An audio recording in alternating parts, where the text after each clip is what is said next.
Right now, in the Supreme Court, it's the big issue of the electoral bonds, the funding that comes into the political parties. An electoral bond that was introduced since 2018. Can anonymous electoral bond be allowed for the funding of the political parties? That is what the Supreme Court has to decide. And as I speak, there is final decision that is going to be just pronounced by the court. That is the live streaming of the hearing on your screens right now. It's the electoral bond verdict.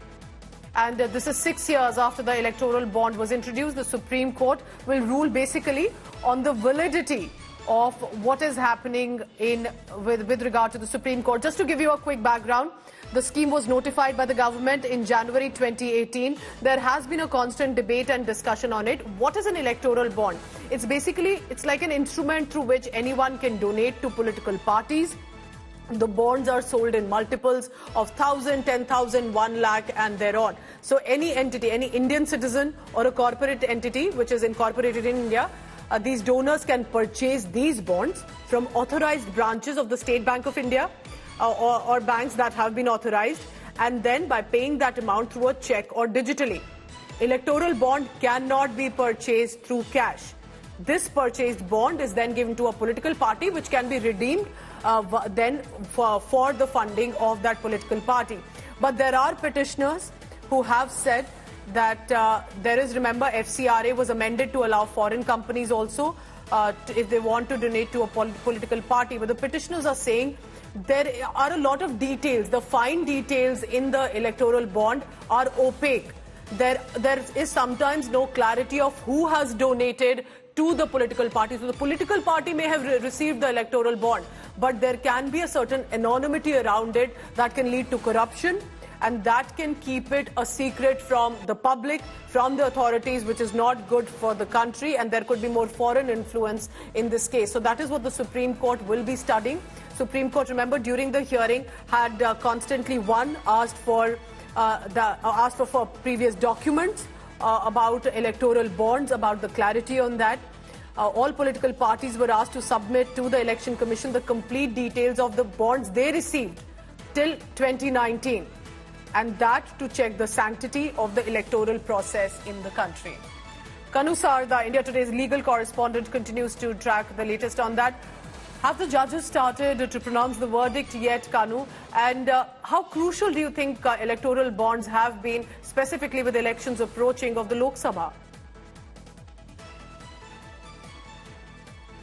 Well, Pooja, as we talk, the 5-judge constitution bench of the Supreme Court is delivering its verdict, and my colleague Srishti Ojha, who is sending us updates from the inside, the Supreme Court is telling that the political contribution gives people the seat at the table, and it is very important to know that the views are coming from the Supreme Court, saying that the financial knowledge of voter is sacrosanct, and he or she should know who she is voting for. So for that, this verdict is very, very important. Basically, the verdict is today coming on and will decide whether the voter have a right of knowing the things, or the donor have a right to privacy. So in few moments from now, we'll come to know that exactly what the Supreme Court has done, delivered in its verdict.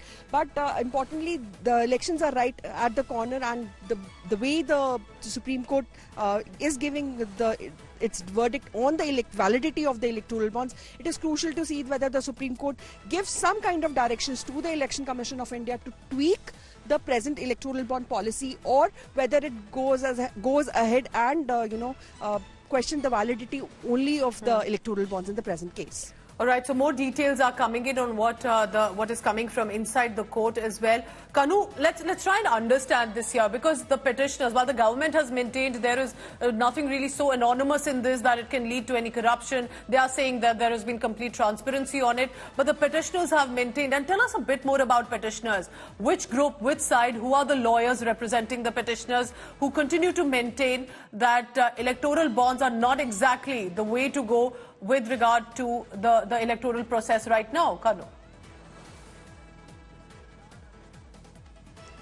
Well, the petitioners in the case, including the Association of Democratic Rights, it's a well-known NGO who works for the election things in the country. CPIM is what we know is one of the parties, and some interveners are there who have argued at length before the Supreme Court that the whole electoral process, electoral bond process, is not opaque. It is opaque. It is not transparent, and it increases the issues related to the funding by including the foreign funding as well. So lot of contentions have been raised by the petitioners before the Supreme Court. But the centre had categorically said that the main aim of bringing in electoral bond is to curb the black money into the whole election process, and that is why they have saying that it is doing some great. But the petitioners in the present case have told the Supreme Court in this case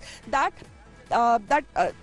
major political funding which is available till 2019 has went to the ruling party in the case, and only 1% of the total electoral bond so far has been given to the other political parties. So they have contended that there is a need of tweaking. Have also supported these petitions as well. Kanu, tell me this, as the judges are starting to speak, does this look like a unanimous judgment that is being pronounced, or is this a split verdict as of now? What are you picking up from inside the court? Well, Pooja, it is a unanimous verdict. The Chief Justice of India, D.Y. Chandrachud, had announced at the beginning of the verdict itself that we have all the 5 judges have arrived on the same decision. But yes, there are 2 separate judgments written by one is by Chief Justice himself and one by Justice Sanjeev Khanna, who they have stated this. They have arrived at the same conclusion, but yes, they have given different reasonings for that. And what something very important which is coming from the inside is that the Supreme Court says that the electoral bond scheme is violative of right to information under Article 19. So very clearly the verdict from the Supreme Court is hinting. Yes, it's a very big comment,